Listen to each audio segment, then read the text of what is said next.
Your ship flies from the Death Gate into a river of lava. Walls of dark rock enclose you in a giant cavern so large that it actually houses a city carved from the stone. You dock the ship at a very small distance away. This seems more befitting of, a world of fire, but I guess it's stone. Your ship floats in a river of lava alongside a stone embankment. In the distance you see a dark city. Alright. Here, a hulking figure shuffles from a dried-up pond to a field long dead. Behind him, a cave opens into the cavern wall. Beyond the lava river, you see a city in the distance. The hulking corpse just stares at you. Who are you? Who named Jethro? What place? Home. Doing water plants. I don't want him with me. The corpse looks at the bucket for a moment and then silently hands it to you. Alright, we now have a bucket. This shallow cave ends in an unnatural wall covered by carved dwarven symbols. A coiled snake studies you. Alright, I don't see anything else. I don't want to go by that. You're surrounded by the stone buildings of a deserted town, including a clock tower to the east and an elegant residence to the north. You stand in the foyer of a small house. Stairs lead up to another level and double doors are set in the east wall. The cramped nursery holds a few items, an empty crib, a tiny table, and a rocking chair occupied by an old woman.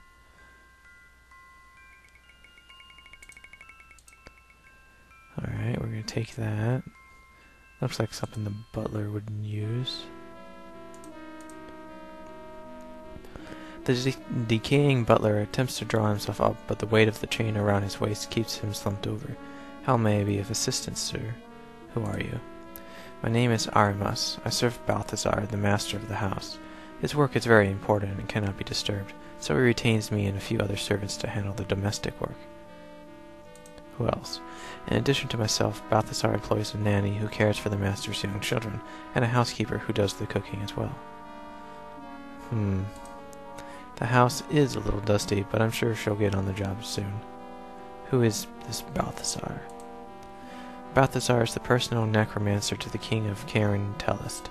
He's one of the more celebrated sorcerers in the city. He does what all necromancers do. He resurrects and sustains the dead so that they can serve the living, but he also spends much of his time researching new magic arts. It's not a very popular activity among other necromancers. In fact, it used to be a crime, but as my master was a mentor to most of the others, and because he is a man of power and influence, his research isn't questioned. Not that Balthazar would care, in any case. What do I look like? A necromancer? I'm just his personal servant. I don't pry into his work. It could be hazardous to my health. Aren't you already dead?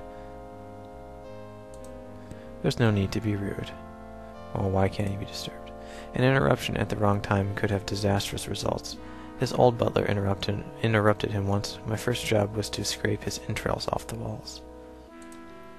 Yes, he takes his breaks at certain times, and only then is it safe to enter. Soon it will be time for his tea. I'll be waiting for the housekeeper to bring it. I don't think I need to know what's behind the door. That's my master's study, wherein he works his magic and researches the mystic arts. It is off limits to everyone, including the children, especially his children. The volatile nature of his work makes even the briefest visit potentially fatal. Alright. This is the key to the study door. My master requires his privacy. I only open the door to give him his meals, and when he breaks for tea. Right now I am waiting for the housekeeper to give me the tea tray. The master will be expecting it soon. Well, I kind of gave you the tea tray. Do you think you could open the door? The master isn't expecting anyone today, and even if he was, he would leave his study to speak with you. He doesn't allow anyone inside except myself.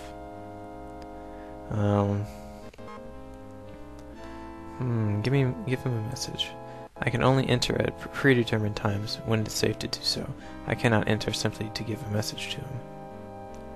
When do you expect the tea? Oh, she should be along any time now. Why don't you let me carry that key? It's strange. Lately this key has seemed heavier than ever, but it is my duty to hold it for my master. I shall never let it out of my possession while I live. But you're dead. I am not dead, just a little confused. I did have a bad fight with the plague some time ago, but I pulled through. I'm here, aren't I? Though, since then, everything has seemed somewhat fuzzy. There is a window, but it's very high off the ground, too dangerous to enter or exit. The master made the study as inaccessible as possible. He doesn't want to be disturbed. He's not going to tell me that. Where's everyone? Where is who? Whom did you expect to find? I believe you'll find the children upstairs with the nanny, and the master hard at work in his study. Alright. Dead? Dead tired, maybe. I don't get enough of rest. Lately, even the act of standing upright has become difficult. I need a vacation. Well, what is this place? Well, this is the city of Telestia, one of the oldest and grandest cities in Abarrach. Aside from the cities in Karn, Nexus at the world's core, we've lived here for thousands of years, and we're very proud of our accomplishments. Telestia was built by the dwarves for the other miniature races when they were all still alive. The dwarves themselves lived in caves not too far from here. Some of the dwarves' artistry remains throughout the city. For example, the iron statue in the clock tower is ancient. It is the exact likeness of Cletus the first in the line of dynasts who have ruled over Abarrach. The detail is excellent. Even the royal scepter, still carried by Cletus the 14th, is a perfect replica of the original. They say that the statue was made by Cletus the First's personal dwarf slave after the dwarf went mad. The madness obviously didn't affect his artistic talent, though.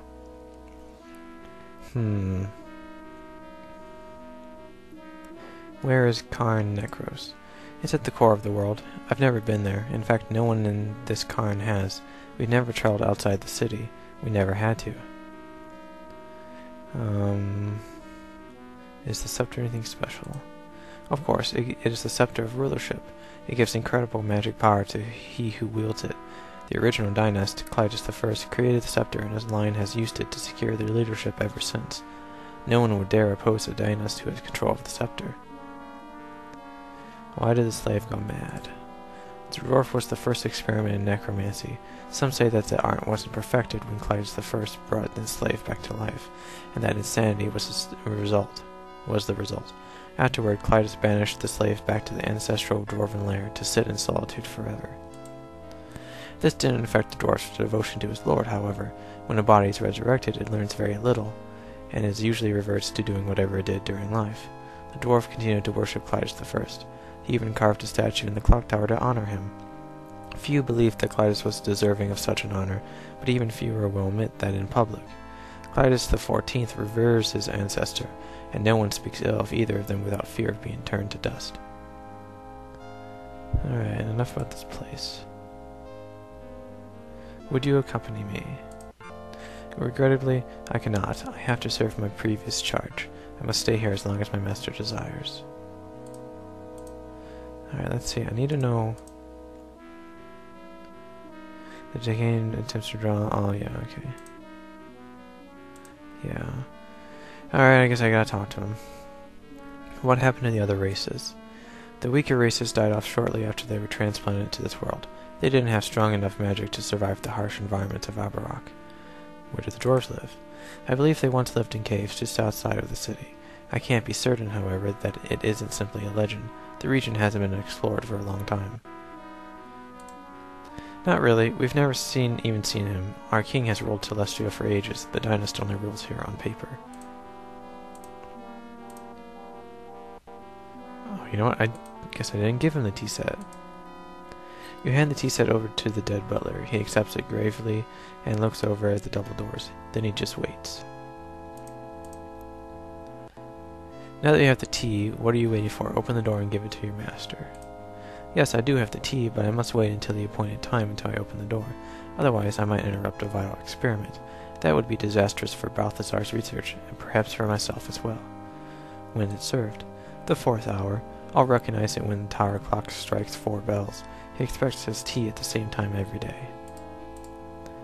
Alright. That's very helpful information.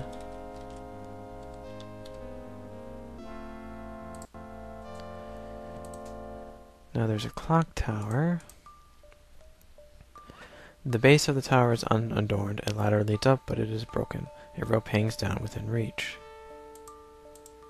A metal hook is tied to the rope hanging down from the clock mechanism. Well, we got... I'm sure that goes there. It's probably like a pendulum.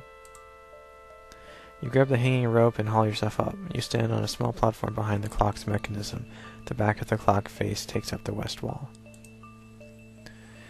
Well, we can turn it. You strain at the rusty dial for a few moments. Eventually, you're able to advance the clock's hand to a point just before the third mark. Okay, that's the fourth. Turn the crank. With both hands, you turn the crank and wind the rope around the drum until you see the hook. The drum locks when the rope has been drawn up entirely. The weight of the rocks in the bucket pulls at the rope wrapped around the clock's drum. Slowly, it begins to unwind. Turn the drum and move the clock's gears.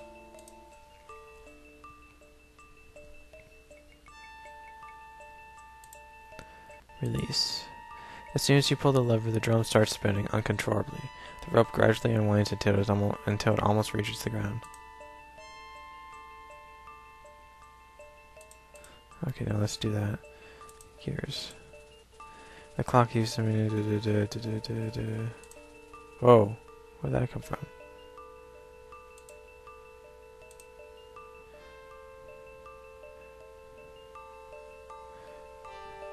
Oh, that's a statue. Let's... No, I don't care about that. Release lever. Okay.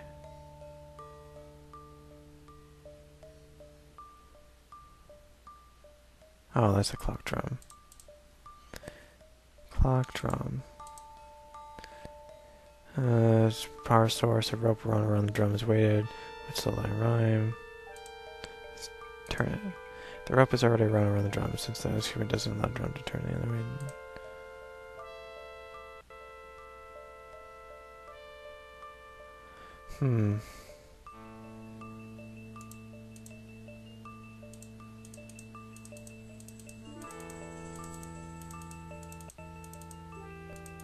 Let's try this again.